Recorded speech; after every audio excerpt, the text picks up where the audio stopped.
Hello students, myself Pratibha Dwivedi. I am assistant professor in RK College of Pharmacy, Naini, Prayagraj.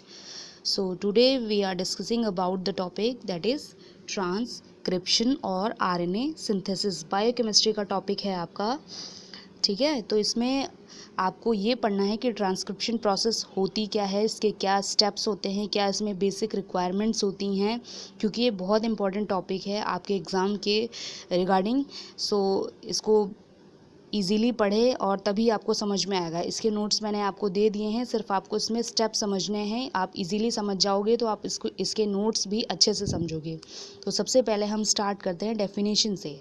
इसकी definition है the process of synthesis of mRNA from DNA with the help of DNA dependent RNA polymerase enzyme is known as transcription। Main simple सी definition है कि ये जो mRNA है आपका कहाँ से बनता है, DNA से। DNA से mRNA की सिंथेसिस होती है। कोई भी सिंथेसिस होती है आपकी बॉडी में तो उसमें आपको पता है कि किसी न किसी एंजाइम का रोल होता है। इसमें कौन सा एंजाइम होता है, RNA पॉलीमरेज एंजाइम। ओके, तो सिंपल सी डेफिनेशन है कि DNA से mRNA की जो सिंथेसिस होती है with the help of enzyme that is RNA polymerase enzyme, इस पूरी प्रोसेस को कहते हैं ट्रांसक्रिप्शन। ट्रांसक्रिप्शन ओके, डेफिनेशन आ गई। देन उसके बाद आते हैं हम रिक्वायरमेंट्स पे। रिक्वायरमेंट्स का मतलब है कि बहुत सारी आपको बेसिक चीज़ें होती हैं, बेसिक रिक्वायरमेंट्स होती हैं जो आपको उस स्टेप में चाहिए होती हैं। अगर आप उसके बारे में नहीं पढ़ोगे देन आपको समझ में नहीं आएगा कि स्टेप में ये चीज़ आ कहाँ से गई है। तो इसमें सबसे पहला है आपका DNA सीक्वेंस। ऑब्वियसली mRNA है वो DNA से बन रहा है, तो आपको सबसे पहला तो DNA का सीक्वेंस चाहिए, एक DNA का सीक्वेंस चाहिए। नेक्स्ट आता है प्रमोटर। प्रमोटर का मतलब होता है किसी चीज़ को आगे बढ़ाना, किसी भी स्टेप को या किसी प्रोसेस को आगे बढ़ाना, प्रमोट करना, इसीलिए इसका नाम ही है प्रमोटर। इसका काम क्या होता है, ये एक स्मॉल सीक्वेंस होता है DNA का। ये जो आपका DNA का सेगमेंट है इसमें से कोई एक स्मॉल सेगमेंट मतलब कोई भी छोटा सा सेगमेंट जहाँ पे बाइंडिंग साइट होती है, कोई भी DNA का छोटा सा स्मॉल सीक्वेंस जहाँ पे बाइंडिंग साइट होती है, किसके लिए, जो आपका RNA पॉलीमरेज एंजाइम होता है। RNA पॉलीमरेज एंजाइम किसके लिए रिस्पॉन्सिबल होता है, ट्रांसक्रिप्शन प्रोसेस के लिए, ठीक है। तो इसी जो ये साइट होती है जिस सीक्वेंस पे होती है, जो सीक्वेंस होता है इसी को कहते हैं प्रमोटर। नेक्स्ट आता है आपका स्ट्रक्चरल जीन। ये जो स्ट्रक्चरल जीन है आपका ये कहाँ प्रेजेंट होते हैं, DNA में। यही रिस्पॉन्सिबल होते हैं ट्रांसक्रिप्शन प्रोसेस के लिए। नेक्स्ट है आपका टर्मिनेटर। जैसे मैंने बताया था कि प्रमोटर कहाँ होता है, DNA का ही कोई एक सेगमेंट होता है जहाँ पे बाइंडिंग साइट होती है RNA पॉलीमरेज एंजाइम की। वैसे ही टर्मिनेटर होता है, टर्मिनेटर भी DNA का एक सेगमेंट होता है या सीक्वेंस होता है जहाँ पे जो साइट होती है कि वहाँ पे टर्मिनेटर फैक्टर वहाँ पे जाके बाइंड होता है। जो वो फैक्टर बाइंड हो जाता है उसी पॉइंट को कहते हैं टर्मिनेटर, ठीक है। ये आपका 3rd एंड पे प्रेजेंट होगा और जो प्रमोटर है वो आपका 5th एंड पे प्रेजेंट होगा, 5 एंड पे प्रेजेंट होगा। तो इसको डाउन स्ट्रीम एंड भी कहते हैं।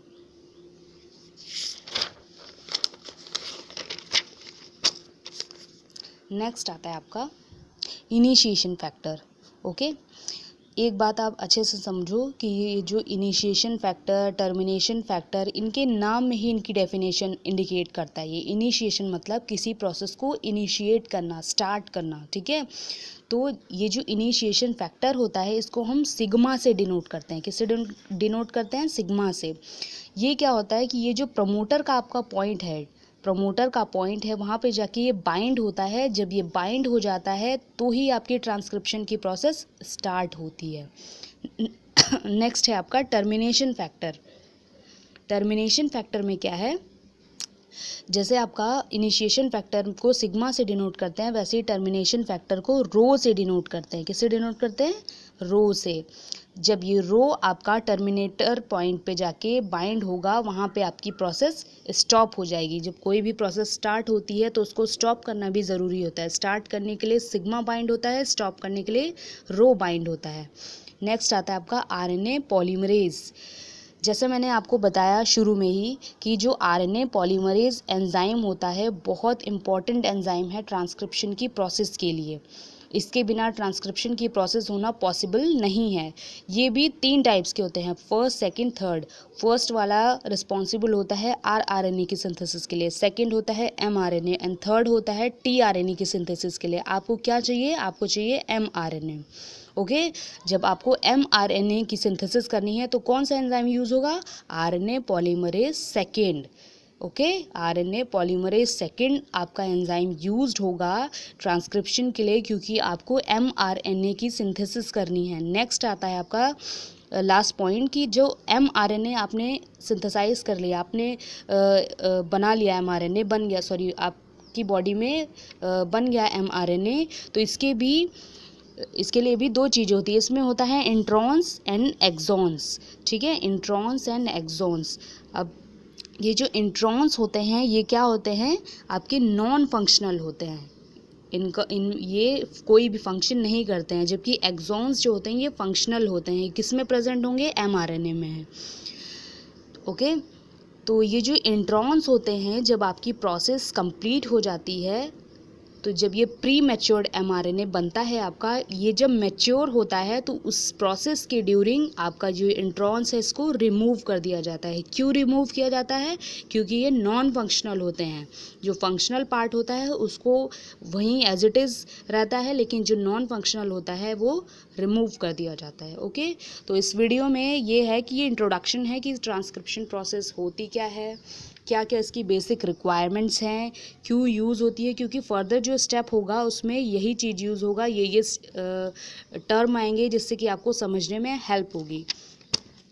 नेक्स्ट है सबसे इम्पॉर्टेंट कि ये ट्रांसक्रिप्शन प्रोसेस होती कैसे है, ठीक है। इसके भी मेजर 3 स्टेप हैं, इनिशिएशन, एलोंगेशन एंड टर्मिनेशन। बहुत इंपॉर्टेंट है, ध्यान से देखिएगा, क्योंकि ये स्टेप आप यहाँ पे समझोगे तो आपको राइट करने में कोई भी दिक्कत नहीं होगी। सबसे पहले आते हैं हम इनिशिएशन।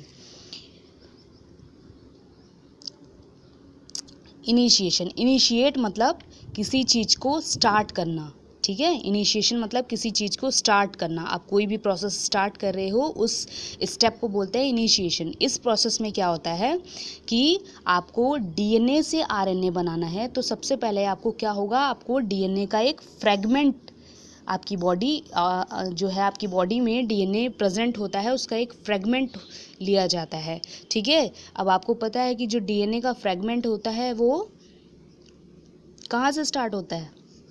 5 से शुरू होता है, 3rd पे एंड होता है, ठीक।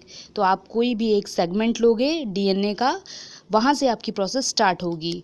ये जो P है ये डिनोट करता है प्रमोटर, T होता है टर्मिनेटर, जो मैंने प्रीवियसली बताया था कि जो प्रमोटर है वो 5 स्ट्रैंड पे रहता है, टर्मिनेटर 3rd स्ट्रैंड पे रहता है, क्योंकि इनिशिएशन पॉइंट 5 स्ट्रैंड पे होता है और लास्ट पॉइंट या टर्मिनेशन पॉइंट 3 स्ट्रैंड पे रहता है। इसीलिए P और T जो है वो 5 और 3 पे रहते हैं।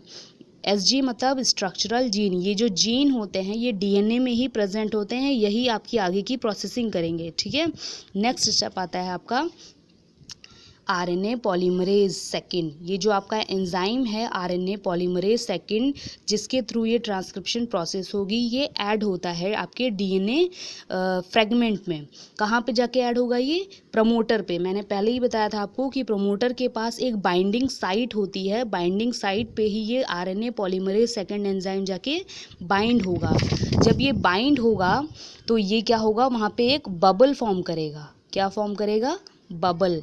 इस बबल को कहते हैं ट्रांसक्रिप्शन बबल। ये जो बबल है यही आगे का आपका एमआरएनए की प्रोसेसिंग करेगा, एमआरएनए की सिंथेसिस करेगा।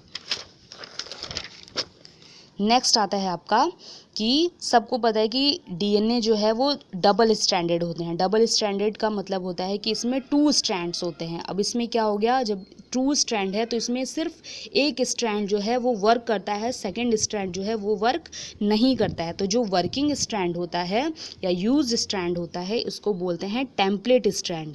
जो नॉन वर्किंग स्ट्रैंड होता है उसको बोलते हैं नॉन टेम्पलेट स्ट्रैंड। ओके, तो आपका जो वर्किंग स्ट्रैंड है जहाँ पे प्रमोटर साइड पे आपका बबल बाइंड हुआ है, ये बबल क्या करता है आपका प्रमोटर साइड पे जाके बाइंड होता है। ठीक है, जब ये प्रमोटर साइड पे जाके बाइंड हो जाएगा तब नेक्स्ट प्रोसेस होती है वो होता है यहाँ पे जाके आपका इनिशिएशन फैक्टर बाइंड होगा। क्या बाइंड होगा? Initiation factor. इनिशिएशन फैक्टर जो मैंने पहले बताया था आपको कि सिग्मा से डिनोट करते हैं। जब ये सिग्मा यहाँ पे बाइंड हो जाएगा तब ये प्रोसेस आपकी स्टार्ट हो जाएगी। जैसे ही प्रोसेस आपकी स्टार्ट हो जाएगी यहाँ पे ये स्टेप फिनिश हो जाता है, नेक्स्ट स्टेप आपका एलोंगेशन शुरू होता है। ठीक है, इनिशिएशन स्टेप यहाँ पे ख़त्म हो जाएगा, नेक्स्ट स्टेप आएगा आपका एलोंगेशन। नेक्स्ट स्टेप आता है एलोंगेशन। एलोंगेशन में क्या होगा कि ये जो बबल फॉर्म हुआ था, इनिशिएशन फैक्टर जो है सिग्मा यहाँ से लीव हो जाता है। ये प्रोसेस स्टार्ट करने के बाद यहाँ से लीव हो जाता है, वहाँ पर रहता नहीं है। ठीक है, ये क्या करेगा, ये जो बबल है ये न्यू mRNA फॉर्म करता है, एक फ्रैक्शन mRNA का फॉर्म करता है। एलोंगेशन स्टेप में क्या होता है कि ये पूरी जो ट्रैवलिंग होती है ये कितने स्टेप में होती है, यही एलोंगेशन में होता है।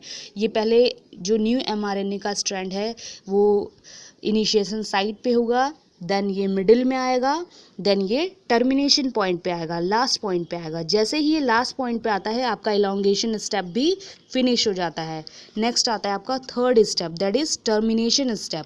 इसमें क्या होगा आपका कि जब ये आपका थर्ड स्ट्रैंड पे मीन्स टर्मिनेशन पॉइंट पे आ जाएगा आपका mRNA का स्ट्रैंड, देन यहाँ पे एक टर्मिनेशन फैक्टर जो कि रो होता है, रो से डिनोट करते हैं, वो बाइंड होगा। मैंने आपको पहले ही बताया था कि प्रोसेस स्टार्ट करने के लिए इनिशिएशन फैक्टर सिग्मा बाइंड होता है और स्टॉप करने के लिए टर्मिनेशन फैक्टर रो बाइंड होता है। जब ये रो यहाँ पे बाइंड होगा आपकी प्रोसेस यहीं पे स्टॉप हो जाएगी, पूरी की पूरी ट्रांसक्रिप्शन प्रोसेस स्टॉप हो जाएगी और आपको लास्ट में क्या मिलेगा? Pre matured mRNA। Okay, next है आपका जब आपको प्री मैच्योर्ड mRNA प्रोड्यूस हो जाता है लेकिन ये आपकी फर्दर बॉडी यूज़ नहीं कर सकती क्योंकि ये प्रॉपरली मैच्योर नहीं होता है। तो इसको प्रॉपरली मैच्योर करने के लिए भी छोटे से 3 स्टेप होते हैं। ये 3 स्टेप क्या होते हैं? Splicing, capping and telling. कुछ नहीं होता है। स्प्लाइसिंग में क्या होता है कि ये जो इंट्रॉन्स mRNA में मैंने आपको पहले ही बताया था कि इंट्रॉन्स और एक्सॉन्स होते हैं। इंट्रॉन्स नॉन फंक्शनल होते हैं, एक्सॉन फंक्शनल होते हैं। तो ये जो स्प्लाइसिंग होता है, स्प्लाइसिंग में आपके इंट्रॉन्स रिमूव कर दिए जाते हैं और एक्सॉन सिर्फ इसमें रह जाते हैं। नेक्स्ट है कैपिंग। कैपिंग में क्या होता है कि जो शुरू का पोर्शन है 5 स्ट्रैंड है, यहाँ पे कैपिंग होती है किससे? MG-PP से। और टेलिंग में ये जो आपका टेल है थर्ड स्ट्रैंड पे, इस पे कैपिंग होती है किससे? पॉली ए से। ठीक, MG-PP का फुल फॉर्म होता है आपका methyl guanosine triphosphate. Methyl guanosine triphosphate. Okay, किसके लिए होता है? ये प्रोटेक्शन के लिए होता है। MG-PP से बाइंडिंग होती है, कैपिंग बोलते हैं उसको, और पॉली ए से थर्ड स्ट्रैंड पे जो टेलिंग होती है उसको जो टेल पे प्रोटेक्शन के लिए पॉली ए मटेरियल यूज़ होता है उसको बोलते हैं टेलिंग। तो ये छोटा सा स्टेप है। जब ये पूरी प्रोसेसिंग हो जाती है, स्प्लाइसिंग हो जाती है, कैपिंग हो जाती है, टेलिंग हो जाती है, देन आपका ये जो प्री मैच्योर्ड mRNA है वो फुली मैच्योर्ड RNA में कन्वर्ट हो जाता है और ये आपकी बॉडी यूज़ करती है फर्दर प्रोसेसिंग के लिए, प्रोटीन सिंथेसिस के लिए। तो सिर्फ ट्रांसक्रिप्शन में इतना है कि DNA से mRNA कैसे बनता है, किसकी हेल्प से बनता है, वो एंजाइम कहाँ कहाँ बाइंड होते हैं, क्या क्या स्टेप होते हैं। सो इतना ही है आपके ट्रांसक्रिप्शन प्रोसेस।